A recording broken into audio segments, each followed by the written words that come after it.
So hello guys, आज हम पढ़ने जा रहे हैं क्लास 11 फिजिक्स की बुक 2 का चैप्टर ऑसिलेशंस की काफी important derivations which is of displacement, velocity and acceleration की इक्वेशंस आज हम पढ़ने वाले हैं एसएचएम के लिए। एसएचएम क्या होता है? Simple harmonic motion. तो आज हम काफी सारे फॉर्मूले डिराइव करने वाले हैं और मैं पूरा आपको समझाऊंगा, ठीक है।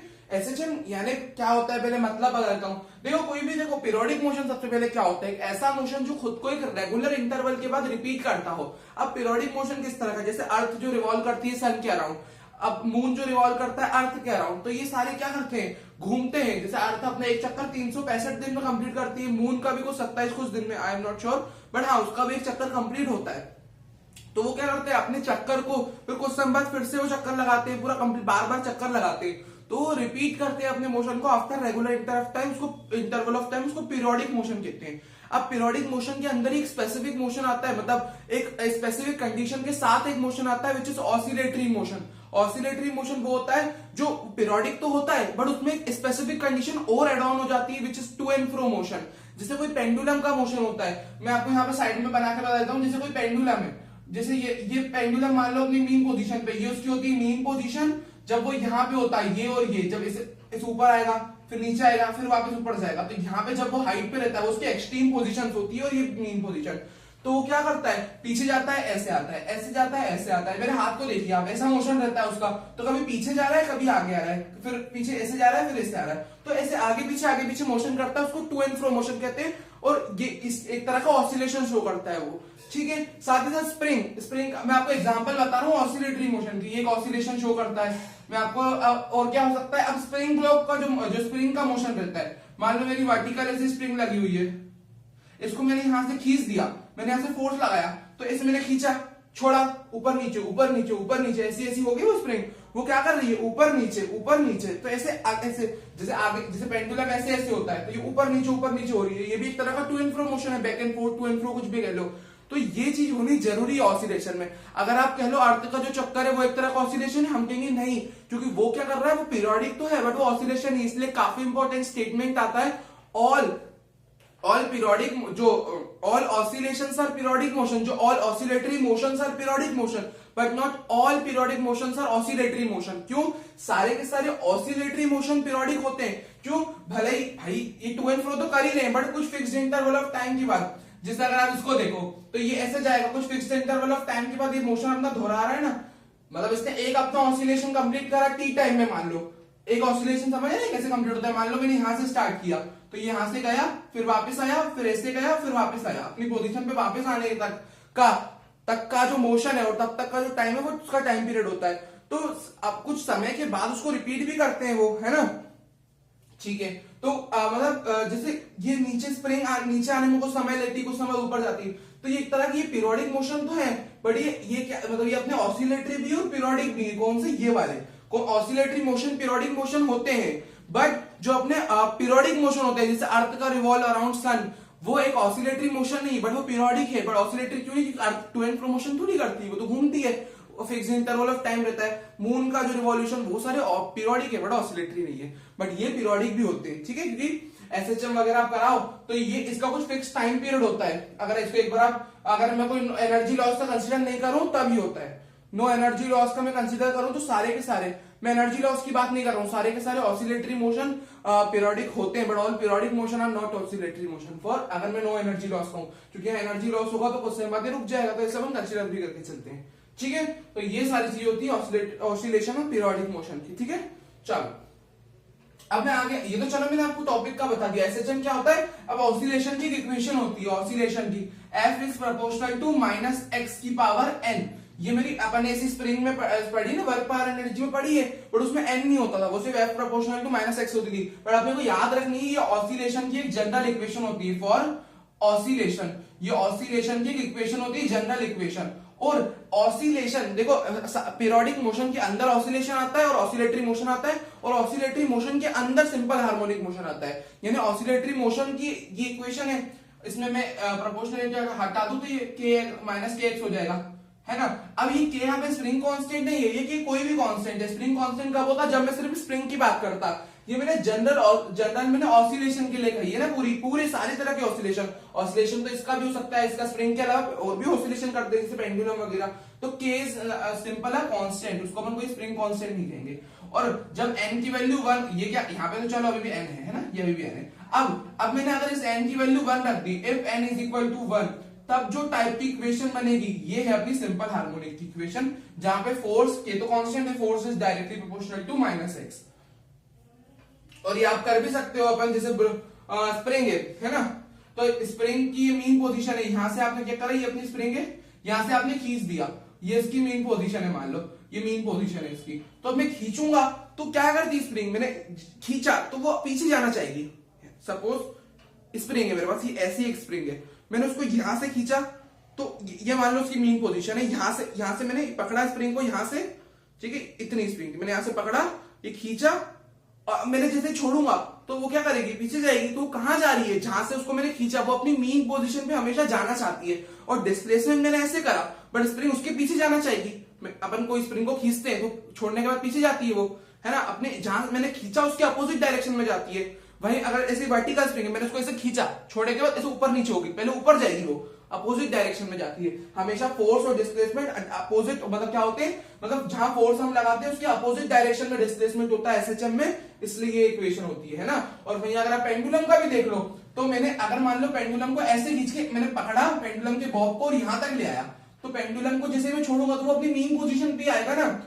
मैंने फोर्स यहां लगाया खींचने के लिए, लेकिन डिस्प्लेसमेंट पीछे हो रहा है उसका, तो हमेशा अपोजिट होते हैं, जब भी हम ये कहते हैं force is directly proportional to -x। ये मैंने आपको पूरा मतलब कंसेप्ट समझाया। अब अपन मैथमेटिकल कैलकुलेशंस की तरफ बढ़ते हैं। चलो सबसे पहले अपन डिराइव करते हैं equations for simple harmonic motion. और इन इक्वेशन मतलब इन शॉर्ट वो डिस्प्लेसमेंट इक्वेशंस होती है सिंपल हार्मोनिक मोशन के लिए, डिस्प्लेसमेंट की इक्वेशन।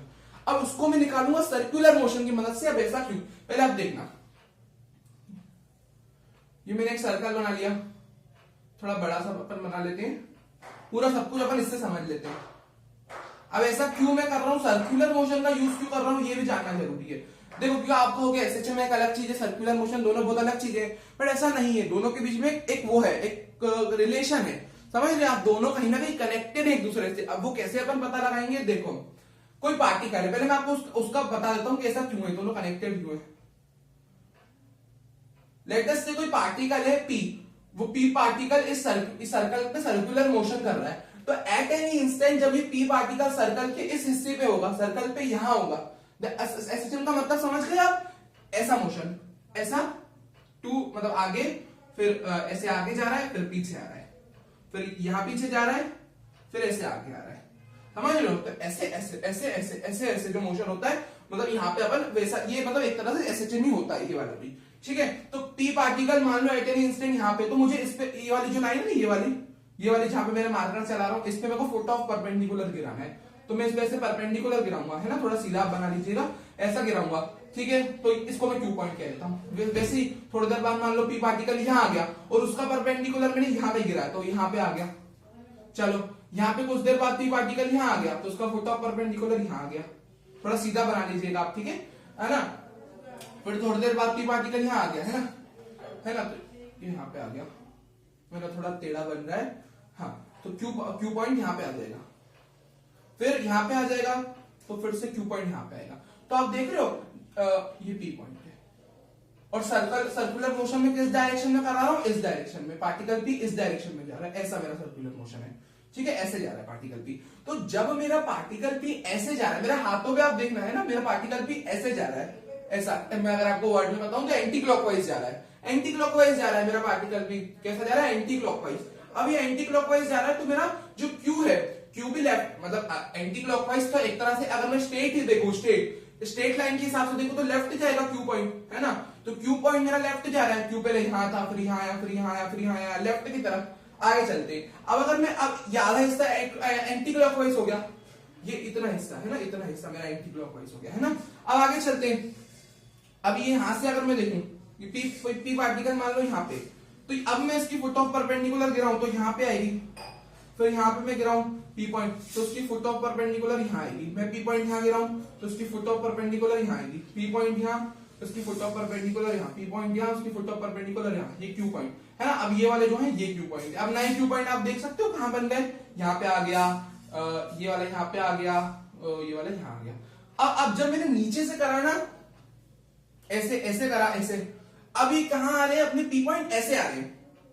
समझ आ, मेरा पूरा मोशन मेरा एंटी क्लॉकवाइज हो रहा है ना, मेरा पूरा जो मोशन है मेरा पूरा मोशन एंटी क्लॉकवाइज हो रहा है, वो तो ठीक है, मेरा पी पॉइंट ऐसे घूम रहा है। लेकिन आप देखोगे जब मेरा पी पॉइंट ऊपर था, ऊपर से ऐसे नीचे की तरफ आ रहा था, तो मेरा क्यू लेफ्ट आ रहा था, क्यू मेरा लेफ्ट आ रहा था। और अब पी पॉइंट ऐसे जा रहा है, मेरे हाथों को देखिए, पी पॉइंट ऐसे जा रहा है, तो क्यू पॉइंट भी ऐसे राइट की तरफ आ रहा है। तो पहले पी जब ऐसे जा रहा था तो क्यू लेफ्ट आ रहा था, फिर पी ऐसे जा रहा है तो क्यू राइट आ रहा है ना। तो आप देख पाओगे पहले मैंने पी यहाँ था, फिर ये यहाँ, फिर आगे बढ़ता जा रहा है क्यू। तो अब देखो क्यू का मोशन कैसा हो रहा है, क्यू का मोशन ऐसे ही तो हो रहा है। मेरा जो क्यू है पहले वो लेफ्ट में जा रहा था, कब जब मैं ऊपर वाले पी को देख रहा था, ऊपर वाले पी पॉइंट्स को देखना, तब जो क्यू था ना वो लेफ्ट की तरफ जा रहा था। वापस आप वीडियो को रिवाइंड करके देखना। और अभी जो मैंने आगे नए वाले क्यू वाले बनाए हैं वो राइट जा रहे हैं, ठीक है। तो ये क्या कर रही है, इसकी जो परछाई है, एक तरह से कह लो आप, इसकी जो परछाई है या इसका जो मैंने ट्रेस करा है इसको इस लाइन पे डायमीटर पे, वो क्या है, एक तरह का एसएचएम हो रहा है, मतलब वो सर्कुलर मोशन रहा है। और कहीं ना कहीं जब मैं फुट ऑफ परपेंडिकुलर गिरा रहा हूं तो कहीं ना कहीं उसकी एक परछाई है ना, वो एसएचएम बन रही है। तो एक तरह से इस पार्टिकल पी की एक तरह से परछाई कह लो, या इसकी मैंने जब ट्रेस करा, इसका प्रोजेक्शन लिया, तो वो एक एसएचएम कर रही है। इससे ये पता चलता है कि सर्कुलर मोशन और इसके बीच में, एसएचएम के बीच में कोई ना कोई रिलेशन है, और इसलिए अपन सर्कुलर मोशन की इक्वेशंस को इसकी मदद से डिराइव करते हैं। मैं आपको और प्रूफ देता हूं कि अपन सर्कुलर मोशन से क्यों करते हैं, और समझाता हूं। अभी आगे चलते हैं, ठीक है। फिलहाल अब मैं वो वाला सर्कल बनाता हूं जिससे मैं डिराइव करने वाला हूं मेन। देखिएगा अब अपन कैसे करते हैं, देखना, ठीक है।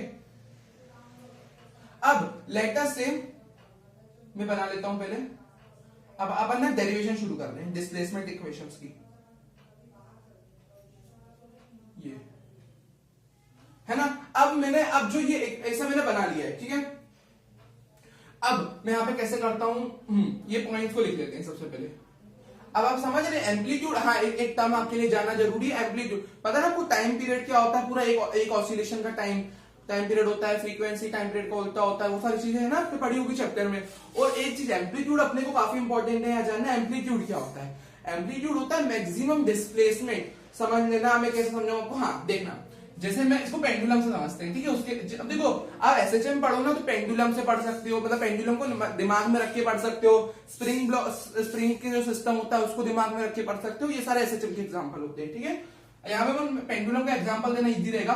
जैसे मान लो मेरा पेंडुलम है, अब मैंने क्या करा, पेंडुलम को उठा के यहाँ ले गया, तो ये जो इसका डिस्प्लेसमेंट हुआ है, ऐसा डिस्प्लेसमेंट, ये एम्पलीट्यूड है, तो मैं उसको मैक्सिमम उठा के यहां तक लेके गया, और जब मैं छोड़ूंगा ना पेंडुलम को, पेंडुलम जब ऐसे ऐसे ऐसे ऐसे ऐसे करेगा मोशन, अपना ऑसिलेटरी मोशन, तो ऐसे करेगा और मैक्सिमम वो यहीं तक आएगा। इसकी सिमेट्री में अगर लेफ्ट साइड में देखूं तो भी वो यहीं तक आएगा, क्यों, क्योंकि मैंने छोड़ा ही उसको वहां से, उससे ज्यादा मैंने एनर्जी उसको दी नहीं है, मैंने उसको छोड़ा ही यहां से, तो उसके लिए मैक्सिमम जो ये ए है ना, ये एम्पलीट्यूड हो जाएगा, और लेफ्ट साइड के लिए माइनस है, मतलब। और अगर मान लो मैं यहाँ कहीं बीच में देखूं तो वो उसके लिए जनरल एक्स कोई डिस्प्लेसमेंट रही होगी या वाई, जो भी आप कहना चाहो, बट उसकी जो मैक्सिमम है, मैक्सिमम जहां तक पेंडुलम जा रहा है अपनी एक्सट्रीम पोजीशन, एक्सट्रीम समझ रहे हो, जो मीन से इससे दूर है, मेरे मीन है, ये मेरी मीन है, यहां से लेके जाए, अब यहाँ कहीं इसकी मैक्सिमम पोजीशन रही होगी। मैंने पहले थोड़ा देख लिया तो कोई सर्टेन डिस्प्लेसमेंट होगी, बट मैक्सिमम वो जहां तक जा रहा है वहां से अगर मैं एक स्टेट डिस्प्लेसमेंट बनाऊं तो वो उसका एम्पलीट्यूड होता है, समझ रहे हो। इसको ग्राफ की मदद से भी समझ सकते हो ना अपन, है ना। तो मतलब उसका जो मैक्सिमम कितनी दूरी तक वो जा रहा है, फिर यहाँ पे ग्राफ ने अपन इसको ऐसे समझ लिया, ठीक है। मतलब मैं आपको ये समझाना चाह रहा हूँ बस इन शॉर्ट, वो कितना दूर जा रहा है। स्प्रिंग ब्लॉक सिस्टम से भी आप समझ सकते हो, ये मेरे जैसे स्प्रिंग है, मैंने खींच के इसको खींचा तो खींचने के बाद मैंने ऐसे खींचा, फिर वापस अंदर गई, ये मैंने स्प्रिंग को ऐसे खींचने के बाद ये अंदर गई, फिर बाहर वो कितनी दूर आ रही है, अपनी मेन पोजीशन से कितनी दूर तक आ पा रही है खींचने के बाद, मैक्सिमम जितना जा पा रही है वो उसको कहते हैं एम्पलीट्यूड, ठीक है। ये था एम्पलीट्यूड का मीनिंग। अब अपन डिराइव करते हैं। अब यहाँ पे पॉइंट्स आप देखो ना, ये क्या है, एक तरह से सर्कल की रेडियस है, ये सर्कल का सेंटर है, और सर्कल में ही, सर्कल के अंदर रहने वाली, सर्कल के सेंटर से ही पास होती है जो मैक्सिमम डिस्प्लेसमेंट होती है, भाई सर्कल के अंदर ये क्या होती है, रेडियस होती है ना। सर्कल मतलब सर्कल के सेंटर से अगर मैं एक लाइन बनाऊं तो ये क्या होगी, मेरी एम्पलीट्यूड होगी, ये पूरा मेरा एम्पलीट्यूड है, क्या है, मेरा एम्पलीट्यूड है। और ये एक्स एक्सिस पे, तो वाई कोऑर्डिनेट, मतलब मैं कह रहा हूं ये मेरी एक्सिस है, ये जो है मेरी, ये वाली लाइन है वर्टिकल है वाई, और ये एक्स एक्सिस है, तो ये मेरी एक्स एक्सिस को पूरी बना देते हैं। एक्स एक्सिस पे वाई कोऑर्डिनेट 0 होता है, तो ये सिर्फ a, 0 होगा, ठीक है। मतलब इन शॉर्ट में कहना चाह रहा हूँ सेंटर से ही मतलब सर्कल के अंदर से स्टार्ट होने वाली और सर्कल के अंदर ही रहने वाली सबसे मैक्सिमम जो डिस्प्लेसमेंट होती है वो रेडियस ही होती है, ठीक है। तो मैक्सिमम यहाँ पे रेडियस ही होती है। तो मैं एक तरह से एसएचएम के लिए एम्पलीट्यूड को यहाँ पे रेडियस बता सकता हूँ, ठीक है, क्योंकि वो मैग्नीट्यूड सर्कल के अंदर वही मैक्सिमम डिस्प्लेसमेंट होती है। तो अगर मुझे एम्पलीट्यूड को दिखाना हो तो मैं कुछ इस तरह दिखाऊंगा, ये मैं अपन रेडियस की वाली पसंद कर लेते हैं, ये रही। तो ये क्या एक तरह से रेडियस और सर्कल के अंदर यही मैक्सिमम डिस्प्लेसमेंट है, सेंटर से स्टार्ट होकर यहाँ तक जो जा रही है, तो ये मैक्सिमम है तो ये एम्पलीट्यूड हो गई, ठीक है। अब आगे चलते हैं, मैं क्या करता हूँ यहाँ से एक फोटो ऑफ परपेंडिकुलर ड्रॉ कर लेता हूँ ये। अब मान लो एट एन इंस्टेंट, जैसे अपन इतने सारे पी पॉइंट बना रहे थे, तो जो पी पार्टिकल है एट एन इंस्टेंट मान लो यहाँ पे, और इसके कुछ ना कुछ एक्स और वाई पे कोऑर्डिनेट रहे होंगे। भाई यहाँ पे एक प्लेन पे है, ये एक्स और वाई एक्सिस में है, तो इसके कुछ ना कुछ क्या रहे होंगे, कोऑर्डिनेट रहे होंगे, और उसकी एक्स पे एक अलग पोजीशन होगी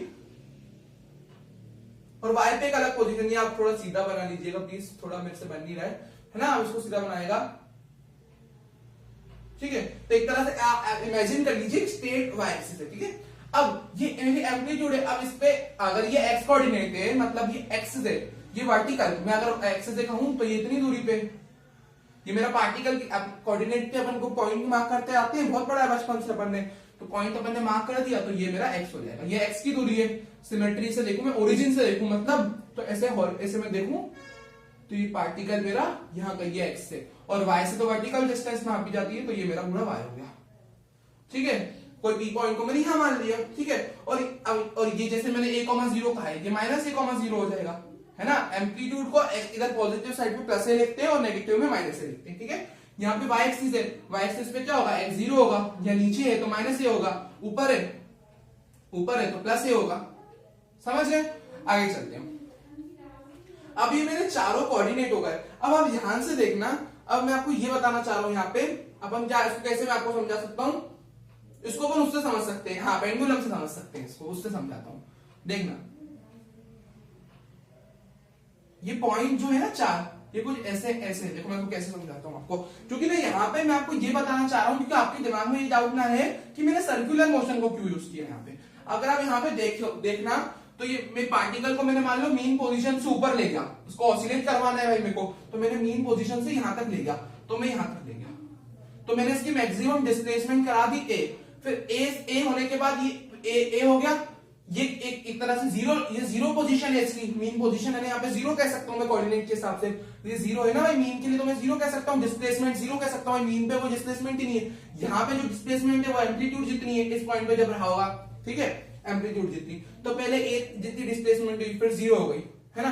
वाई एक्सिस के पॉइंट्स को देखना, ठीक है, इधर जो वाई वाले पॉइंट थे, पहले जीरो से मैंने स्टार्ट करा, फिर ए पे ले गया, यहां तक ए होता है ना, ये मेरा ए होगा, ए पे ले गया, फिर ये फिर से जीरो पे आया, ये फिर से जीरो हो गया, है ना, ये फिर से यहां से जीरो पे आ जाएगा, ठीक है, फिर से जीरो पे आया, ये फिर से -a तक चला गया, ठीक है। तो एक तरह का एसएचएम देखने को मिल रहा है ना। अब वो बात अलग है कि वापस जीरो पे भी आएगा, ठीक है, वो बात की बात है, वो भी होगा, ठीक है। तो अब मतलब एक तरह से मैं आपको याद रखने का तरीका बता रहा हूँ कि वैसे याद रख सकते, मतलब ऐसे आप एक आपका पर्सपेक्टिव हो जाए कि मैंने क्यों यूज किया। तो एसएचएम ये क्या करता है, एक तरह का एसएचएम करता है, और एसएचएम में भी तो पॉइंट ऐसे ही रहते हैं। और अगर मैं ऐसे देखूं और अगर मैं इसका उल्टा देखूं, मैंने मान लो मैंने यहाँ से पकड़ के छोड़ रहा हूं, मैं यहाँ से स्टडी स्टार्ट कर रहा हूँ, यहाँ से मैंने पढ़ना स्टार्ट किया, तो सबसे पहले वो एम्पलीट्यूड तक ले गया मैं उसको, यहाँ पे वो एम्पलीट्यूड पे था, फिर उसके बाद जीरो पे आया, फिर उस एम्पलीट्यूड पे था, फिर जीरो पे आया, है ना। अगला पॉइंट जीरो के बाद कहां गया, वापस -a पे गया। अब मैं आपको कौन सा बता रहा हूं, ये एक्स एक्सिस वाले, तो ये सबसे पहले a पे जाएगा, फिर जीरो पे आएगा, फिर -a पे जाएगा, फिर जीरो पे आ जाएगा, है ना, हो रहा है ना। फिर और जैसे y एक्सिस के एंगल थे, y एक्सिस का भी तो इस तरह दिख रहा था, y एक्सिस का मैंने जीरो से स्टार्ट करा, यहां से मैंने यहां से मान लो कहां से स्टार्ट किया, अपन जीरो से ले लेते हैं, जीरो से स्टार्ट किया, है ना, जीरो से स्टार्ट किया, फिर जीरो से ए पे गया, फिर वापस ए पे आया, ठीक है, ए पे आया, फिर ए से जीरो पे गया, फिर से जीरो से, देखो ना, जीरो से स्टार्ट मैंने -a से, अपन यहां से देख रहे हैं ना, जीरो से स्टार्ट किया, ठीक है, ए पे गया, फिर वापस जीरो पे आया, फिर -a पे गया, ठीक है। तो ये चार ऐसे हो गए। फिर अगर मैं एक्स वाला देखूं तो मैंने जीरो से स्टार्ट करा, है ना, फिर वो ए पे गया, फिर वो फिर से जीरो पे आया, फिर वो -a पे गया, ठीक है। तो आप इसको कोऑर्डिनेट से मैच कर सकते हो, ठीक है, यहां तक का दिख रहा है, फिर बाद में वापस जीरो पे भी आएगा, ठीक है। तो वो सारी चीजें अब ऐसे समझ सकते हो ना कि एक तरह से एसएचएम जैसे कोऑर्डिनेट दिख रहे हैं इसके। तो इन शॉर्ट में ये बताना चाहूंगा कि कहीं ना कहीं रिलेशन है इनके बीच में, मैंने इसलिए यूज किया। ठीक है, बस आपका इतना पर्सपेक्टिव अब इतना दिमाग में याद रखो, बाकी पेपर में तो आप इसे लिख के आ जाना अच्छी लैंग्वेज में कि वी कैन यूज दिस, है ना, थोड़ा बहुत अपने हिसाब से रीजन लिख देना, बाकी मेन तो आपको डेरिवेशन करनी है ना, बाकी ये आपका दिमाग में पर्सपेक्टिव थोड़ा याद रहे इसलिए मैंने आपको ऊपर से बता दिया। ठीक है, अब शुरू करते हैं यार अपन मेन डेरिवेशन। ठीक है, चलो अब ये मान लेते हैं ये एंगल है मेरा थीटा। ठीक है, ये मेरा थीटा एंगल है, यानी यहां तक मतलब ये पार्टिकल है मीन पोजीशन से जो इतना ऊपर गया है तो उसने थीटा एंगल यहाँ पे कवर कर लिया है। चलो अब मैं इस ट्रायंगल पे साइन क्या क्या निकाल सकता हूँ, साइन थीटा और कॉस थीटा की वैल्यूज क्या क्या आ जाएगी।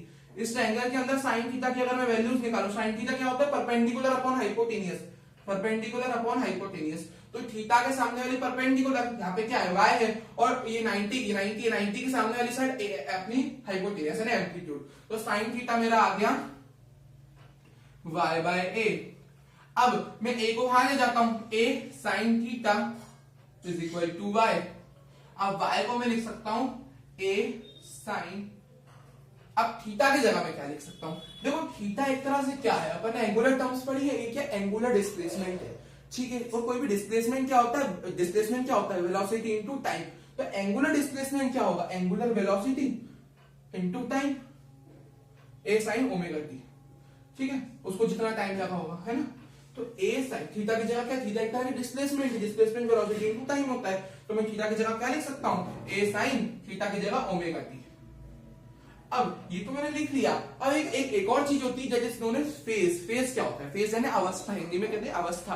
कोई भी पार्टिकल किस समय पे उसकी क्या डिस्प्लेसमेंट है, किस पोजीशन पे है, वो सारी चीजों की जो जानकारी देता है ना हमको एंगल के हिसाब से कि भाई कितना उसका फेज चल चुका ऑलरेडी। फेज होता क्या है, देखो मैं स्टडी कर रहा हूं, या तो मैंने पार्टिकल को स्टडी कर लिया एग्जैक्ट जीरो से, मैंने कह दिया कि भाई इसने जीरो से स्टार्ट किया था, या ये हो सकता है कि पार्टिकल पहले से ही कोई, अगर आप इक्वेशन वगैरह देखो तो ये ओमेगा टी तक, तो साइन के ब्रैकेट में क्या है, साइन के ब्रैकेट में ऑलरेडी ओमेगा टी है। ठीक है, और ये ओमेगा टी कब है, जब पार्टिकल ने एग्जैक्ट मैंने यहां से पूरा स्टडी करा है ना, एकदम शुरुआत से स्टडी करा है। मान लो ये पार्टिकल पहले से ही कोई एंगल चल चुका हो, कैसे, उसका भी फिगर बना के बता रहा हूं। ये देखो पहले से ही कैसे एंगल कोई चल सकता है, देखो अब ये तो मैंने कह दिया,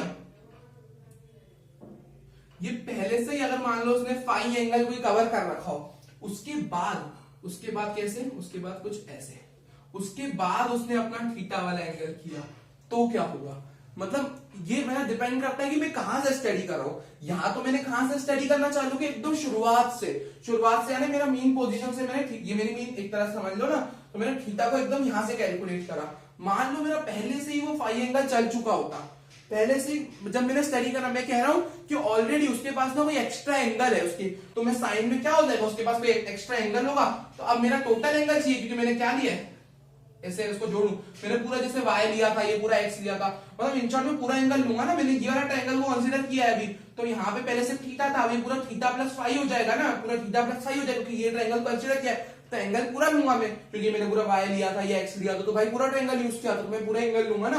अब मेरी इक्वेशन y की जगह मैं क्या लिख सकता हूं, a sin omega t plus phi, मतलब उसमें इनिशियल फेज भी जुड़ गया। इनिशियल फेज एक कांस्टेंट होता है एक तरह का, ये कि भाई यहाँ पे मान लो कुछ भी हो सकता है, π/4 हो सकता है, π/3, कुछ भी एंगल हो सकता है, मान लो ये एंगल कितना है, कुछ भी एंगल वो पहले से ही चल चुका है, मैं कह रहा हूं, उसके बाद मैंने स्टडी करी, तो ये होता है मेरा फेज, इनिशियल फेज। क्या होगा इसको, इनिशियल फेज।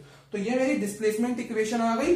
अब ये y के टर्म्स में ही, मैं x के टर्म्स में भी निकालूंगा। अब ध्यान रखना, मैं यहाँ पे लिख नहीं रहा हूं, बट मैं आपको बता रहा हूं, ये इक्वेशन चलो लिख देता हूं, ये इक्वेशन आप कब यूज करेंगे, पहले मैं वो बता देता हूं।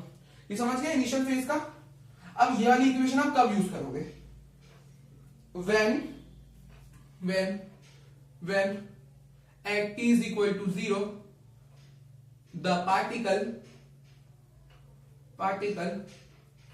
is at, ये t is equal to 0, अब अभी फिलहाल के लिए ना इसको देखना, किसको देख सकते हो, हाँ इसको देखना। अब देखो फाई अब मेरी मर्जी है, मैं कंसीडर कर रहा हूं कि नहीं, तो इसको समझाने के लिए मैं आपको ये कंसीडर करके चल रहा हूं, ये वाली इक्वेशन देखना, है ना। फाई तो ऐसा है, मैंने मन से जोड़ दिया, बाकी ये भी वन ऑफ द इक्वेशन होती है, फाई तो मैंने जोड़ दिया, बट अभी के लिए इस इक्वेशन को देखो। अब ये वाली इक्वेशन, ये वाली कह लो, मतलब y वाली इक्वेशन आप कब यूज करोगे, जब पार्टिकल जो हो ना शुरुआत में साइन की मैक्सिमम वैल्यू 1 होती है, ठीक है। तो पार्टिकल जब मेरा हो शुरुआत में, हाँ शुरुआत में मेरा पार्टिकल अगर एक्सट्रीम पोजीशन पे हो तब मैं ये वाली इक्वेशन यूज करूंगा, when t is equal to 0, ऐसे बना दो यार, t इज इक्वल टू ये वाली इसको देख लो, मतलब इससे इजी रहेगा। When particle at t is equal to 0, ये तो फेस तो मैंने बाद के लिए जोड़ के रखा है, मतलब एक्स्ट्रा कुछ हुआ तो, बाकी इसको एक सिंपलेस्ट इक्वेशन है, when at t is equal to 0 the particle is at extreme position. t is equal to आप 0 रखोगे तो ये 0 हो जाएगा, साइन 0 0 होता है, नहीं सॉरी, यहाँ पे आप क्या यूज करोगे, व्हेन पार्टिकल इज एट, यहाँ पे इसको आप लिख सकते हो, when particle is at mean position. Sorry यार थोड़ी मिस्टेक हो गई, हाँ अब ठीक है। मीन पोजीशन क्यों कह रहा हूं मैं ऐसा, ये इक्वेशन आप तब यूज करना है जब क्वेश्चन पढ़ के आपको ऐसा लगे कि वो कह रहा है कि पार्टिकल इनिशियली मीन पोजीशन पे, इनिशियल मतलब t इज इक्वल टू 0, जब आप t की वैल्यू 0 पुट करिए क्या आएगा, a साइन 0, साइन 0 की वैल्यू क्या होती है, साइन 0 की वैल्यू होती है 0, साइन 0 की वैल्यू होती है 0, तो ये मेरा पूरा क्या हो जाएगा, ये मेरा पूरा 0 हो जाएगा, ये क्या हो जाएगा मेरा 0 हो जाएगा, है ना। अब वो फाई को मैं कंसीडर नहीं कर रहा हूं, मैं इनिशियल फेज नहीं कंसीडर कर रहा हूं यहाँ पे, ठीक है, एक सिंपलेस्ट इक्वेशन की बात कर रहा हूं। तो इक्वेशन आप कब यूज करोगे वाई वाली, वो तो बात की बात है अगर कोई इनिशियल फेज हुआ तो।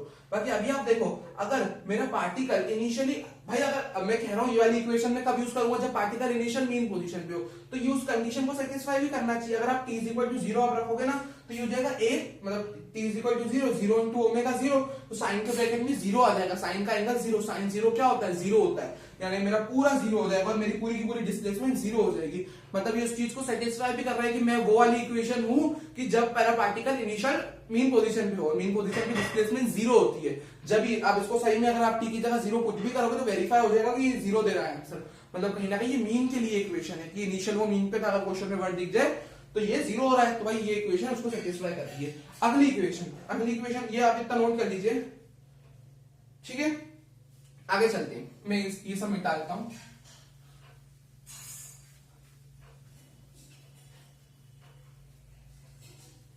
अपन आगे का क्या करने वाले हैं वो देखिएगा,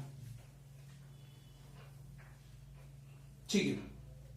चलो अपन ये देखने वाले हैं, अब ऐसे अब जैसे आपने साइन थीटा निकाला है, वैसे यहाँ पे कॉस थीटा भी निकाल सकते हो इस ट्रायंगल के अंदर। कॉस थीटा क्या होता है, बेस अपॉन हाइपोटेनियस। अब ये क्या हो जाएगा, थीटा और 90 साथ वाली साइड बेस होती है, ये एक्स हो जाएगा, हाइपोटेनियस 90 के सामने वाली एम्पलीट्यूड। अब थीटा की जगह आप क्या लिख सकते हो, ओमेगा टी लिख सकते हो वापस, है ना, वो तो अपन बता चुका हूं आपको, है ना। एक्स बाय ए को वहां ले जाओ, ए कॉस ओमेगा टी। आप एक बार मेंशन करना, जैसे मैंने यहाँ पे फाई डायरेक्ट प्लस करके लिख दिया था, है ना। अब लिख देना if there is any initial phase, मतलब मैं लिख नहीं रहा हूं जगह में, तो आप लिख देना if there is any initial phase, फिर आप लिख के आना a sin omega t plus five. ये मेरी दूसरी इक्वेशन ये भी तो आई थी, जो मैंने फाइव जोड़ा था। वैसे यहाँ पे a cos ओमेगा t आ गया, और if there is any initial phase, तो इस इक्वेशन को भी मैं फाइव ऐड कर सकता हूं, a cos omega t plus five. चलो ये हो गया, ये मेरी x की इक्वेशन आ गई। अब जैसे वहां पे इनिशियल मीन पे था, मैं यहाँ पे कंसीडर करूंगा कि if at t is equal to 0 the particle is at extreme position, particle is at extreme position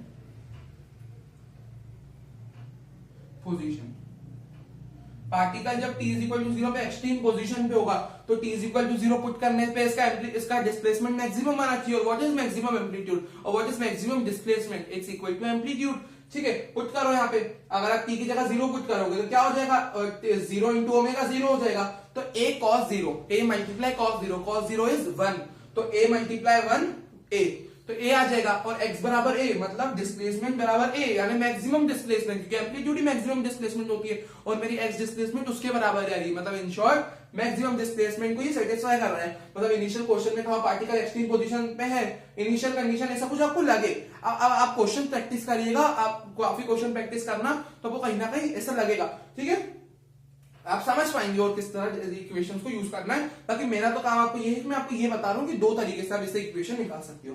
तो जब इनिशियल एक्सट्रीम पोजीशन पे हो तो आप ये इक्वेशन यूज कर सकते हैं, ठीक है। चलो, क्योंकि पुट करने पे आंसर 1 आ रहा है, क्योंकि cos 0 क्या होता है, sin 90 के बराबर, विच इज 1। अब ये आगे डिस्प्लेसमेंट इक्वेशन, इसको आप नोट कर लीजिए, दो डिस्प्लेसमेंट इक्वेशन है। अब मैं क्या करने वाला हूं, उनको डिफरेंशिएट करने वाला हूं, क्योंकि चलो ये काम हो गया अपना, अपने डिस्प्लेसमेंट निकाल ली। अब वेलोसिटी और एक्सेलरेशन की तरफ बढ़ते हैं। अब अपने काइनेमेटिक्स में बहुत पढ़ा है, क्या होता है, डिस्प्लेसमेंट का डिफरेंशिएशन करो वेलोसिटी, वेलोसिटी का डिफरेंशिएशन करो एक्सेलरेशन, बस और कुछ नहीं करना, डिफरेंशिएशन करने हैं अपने को, ठीक है। चलो मैं सब रफ करके दोनों इक्वेशन को बस लिख देता हूं और अपन उसकी तरफ बढ़ते हैं। ये सब मिटा देते हैं, क्योंकि अपन एक मेन ये जो सर्कुलर मोशन का काम इसके लिए था, अपने डिराइव कर ली, बस अब देखो अब डिफरेंशिएशन करना है। अब डिफरेंशिएशन किस तरह करनी है, अपन यहाँ पे थोड़ा डिफरेंशिएशन भी अपने को ध्यान से करना पड़ेगा, ठीक है। और डिफरेंशिएशन करने के बाद दो मेरी वेलोसिटी आएगी आने को, तो क्योंकि दो डिस्प्लेसमेंट की इक्वेशन है तो दो वेलोसिटी की इक्वेशन भी आ सकती है ऐसे, ठीक है। अब अगर आप ध्यान से देखिए, अब ध्यान से नोटिस करना, ठीक है। अब कैसे अपन करने वाले, एक इक्वेशन पहले अपन y वाली इक्वेशन पे काम करते हैं, y is equal to a sin omega t plus five, ये मेरी पहली इक्वेशन थी। अब मैं इसको डिफरेंशिएशन कर देता हूं, अब लिख लीजिएगा डिफरेंशिएटिंग इट, है ना। तो इसको मैं डिफरेंशिएट कर देता हूं, फिर मेरा क्या आ जाएगा, dy by dt, differentiating it with respect to time, ऐसे लिख दीजिएगा आप पूरा। तो dy बाई dt क्या हो जाता है, डिस्प्लेसमेंट का differentiation with respect to time, velocity. अब मैं अब है ना शॉर्ट में लिख रहा हूं, इसको लिख दीजिएगा पूरा, ठीक है। अब इसका डिफरेंशिएशन करोगे तो देखना ध्यान से किस तरह करना है, ठीक है। सबसे पहले मैं इस पूरे का डिफरेंशिएशन करूंगा, तो D by D T of A sine omega t plus five, मैं ऐसे डिफरेंशिएशन करूंगा, plus according to chain rule इसका वापस से डिस्प्लेसमेंट होगा। आपने मैथमेटिक्स बेसिक मैथमेटिक्स में पढ़ा होगा, इसका डिफरेंशिएशन फिर से होता है, ठीक है। तो क्या हो जाएगा, D by D T of bracket का फिर से हो जाएगा ओमेगा टी प्लस फाइव, मतलब इसका डिफरेंशिएशन का आपको एक बार फिर से कर देना है, ठीक है ना। चलो किस तरह आप इसको करना है, वेलोसिटी हो जाएगी।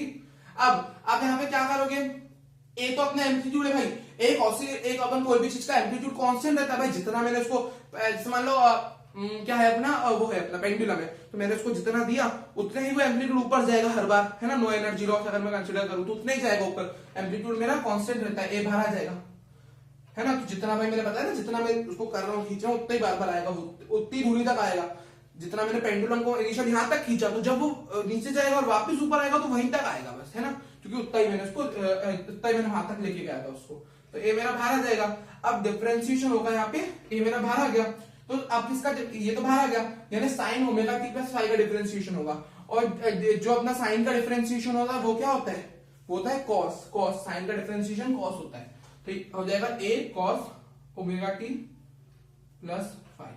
अब मैंने बोला तो ओमेगा का डिफरेंशिएशन फिर से होगा, एक सेकेंड, हम इधर मल्टीप्लाई आएगा, है ना, मल्टीप्लाई अब ओमेगा टी प्लस फाइव, है ना, साथ में लिखोगे ना इनको डिफरेंशिएशन, मल्टीप्लाई आएगा ओमेगा टी प्लस फाइव, है ना, ओमेगा टी, फाइव तो कांस्टेंट है, फाइव का कांस्टेंट का डिफरेंशिएशन जीरो हो जाता है ना। और ए क्या है, मतलब कुछ नहीं होती क्वांटिटी जिसको अपन बाहर निकाले थे डिफरेंशिएशन की, ए वो है ना, और फाइव का तो डायरेक्ट जीरो हो जाएगा, ठीक है। तो ओमेगा टी का क्या हो जाएगा, ओमेगा टी करोगे आप पावर आगे आएगी, वन है इसकी पावर, तो वन इंटू ओमेगा टी, और इधर फिर पावर जीरो हो जाएगी टी के ऊपर, तो टी तो वन हो जाएगा, तो टी को लिखने की जरूरत नहीं, सिर्फ omega. v is equal to a omega cos omega t plus five, ये मेरा हो जाएगा, ये मेरी वेलोसिटी की इक्वेशन आ गई, ठीक है। अब आप इस दूसरी वाली इक्वेशन आप देखो ना, x वाली, उससे भी आप निकाल सकते हो, x इज इक्वल टू, अब इसका फिर से डिफरेंशिएशन कर दो तो आपको वो भी मिल जाएगा। चलो यही कर देते हैं, एक्सेलरेशन अगर आपने को निकालना है तो कैसे निकालेंगे, अब इसका फिर से आप डिफरेंशिएशन कर दो, क्या करोगे, अब भाई मैं वापस आपको पूरा लिख के नहीं बता रहा हूँ, मैं आपको अब ऐसे ही करके बता रहा हूँ। अब क्या होगा, पहले ए तो अपना ए का डिफरेंशिएशन नहीं होगा, ए अलग रहेगा, ठीक है। अब ए ओमेगा तो यहाँ ऑलरेडी है, ब्रैकेट का डिफरेंशिएशन करने पे क्या आ रहा था, एक और ओमेगा आएगा, क्योंकि अपन देखा ब्रैकेट का डिफरेंशिएशन करने पे ओमेगा आ रहा था, तो यहाँ पे आप डिफरेंशिएशन करोगे तो ओमेगा मिलेगा, ठीक है। तो ओमेगा स्क्वायर है, एक ओमेगा एक और यहाँ से आ जाएगा, कॉस का क्या होता है, साइन होता है, sign omega t plus five, और कॉस का डिफरेंशिएशन सिर्फ साइन है, माइनस साइन होता है, तो एक माइनस आ जाएगा यहाँ पे, ठीक है। और अगर आप इसको ध्यान से देखो तो जो मेरा A sine omega t plus five, ये मेरा y है, तो ये हो जाएगा माइनस ओमेगा स्क्वायर y। यहां से भी आप देख सकते हो कि फोर्स जैसे डायरेक्टली प्रोपोर्शनल था माइनस ऑफ डिस्प्लेसमेंट के, तो फोर्स अगर प्रोपोर्शनल है माइनस डिस्प्लेसमेंट के, तो एक्सेलरेशन भी माइनस डिस्प्लेसमेंट के प्रोपोर्शनल होगा, तो ऐसे भी आपको दिख भी रहा है वो यहाँ पे, तो एक्सेलरेशन इन शॉर्ट ये आ रहा है माइनस ओमेगा स्क्वायर y, ठीक है। अब मैं वही ये आप नोट कर लीजिए। अब या क्या, अब मैं दूसरी इक्वेशन, वो वाली जो इक्वेशन थी उसका यूज करके कर लेते हैं और फिर हो जाएगा अपना, ठीक है। या अपन ने पहली इक्वेशन का यूज करके कर दिया, अब वो वाली इक्वेशन को अगर मैं यूज करूं तो क्या आएगा, क्योंकि ना वो जो इक्वेशन है ना साइन वाली ज्यादा कॉमन है, जो अपन ने अभी देखी साइन वाली इक्वेशन डिस्प्लेसमेंट की ज्यादा कॉमनली यूज होती है, ठीक है। अब एक्स वाली तो जो थी वो थी a cos omega t plus 5। अब इसका डिफरेंशिएशन करेंगे, मैं डायरेक्ट कर रहा हूं, ठीक है। अब सुनना ध्यान से, a का तो नहीं होता, वापस इसका डिफरेंशिएशन क्या होता है, ओमेगा होता है, cos का क्या हो जाएगा, साइन हो जाएगा, साइन ओमेगा t प्लस 5। मैंने आपको डेप्थ में करके बताया, ठीक है। a का नहीं होता डिफरेंशिएशन, फिर ब्रैकेट का, फिर cos का होता है, cos का हो जाएगा sin ओमेगा t प्लस 5, और cos का minus sin omega t plus 5 होगा, क्योंकि cos का डिफरेंशिएशन माइनस साइन होता है, और ब्रैकेट का एक बार फिर से होगा, मल्टीप्लाई में इसका डिफरेंशिएशन फिर से होगा, इसका डिफरेंशिएशन ओमेगा आएगा, तो मैंने आगे लिख लिया, ठीक है। अब ये मेरा क्या आ गया, डिस्प्लेसमेंट। वेलोसिटी निकालो, उसका फिर से डिफरेंशिएशन करो, क्या आएगा, तो सॉरी ये वेलोसिटी तो थी, अब एक्सेलरेशन निकालना है, कैसे आएगा एक्सेलरेशन, चलो एक्सेलरेशन की तरफ बढ़ते हैं। क्या आ जाएगा, इसका फिर से कर दो साइन, अब माइनस है, पहले माइनस है एज इट इज लिख लो, ठीक है। इस ब्रैकेट, अब साइन का डिफरेंशिएशन क्या हो जाएगा, कॉस हो जाएगा, कॉस। अब साइन का डिफरेंशिएशन पॉजिटिव कॉस ही होता है, ये जो माइनस है पहले का लगा हुआ है, ठीक है, तो उसको एज इट इज लगे रहने दो, ये पहले का है, कॉस साइन का डिफरेंशिएशन पॉजिटिव कॉस होगा, ये माइनस तो पहले का है, ठीक है। अब इसका डिफरेंशिएशन फिर से होगा, तो इसका डिफरेंशिएशन ओमेगा होता है, और एक ओमेगा पहले से, ये तो ओमेगा स्क्वायर हो जाएगा।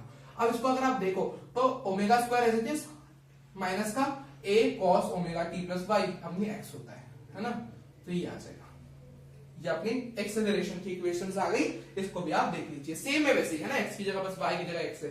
तो ये थी मेरी सारी इक्वेशन, ठीक है। डिस्प्लेसमेंट, वेलोसिटी, एक्सेलरेशन, मैंने मीनिंग भी आपको समझा दी है, ठीक है। तो कंप्लीट होता है। Thank you for watching this video, please do like share and subscribe the channel, बढ़िया से प्रिपेयर कर लीजिएगा, ठीक है। Bye bye.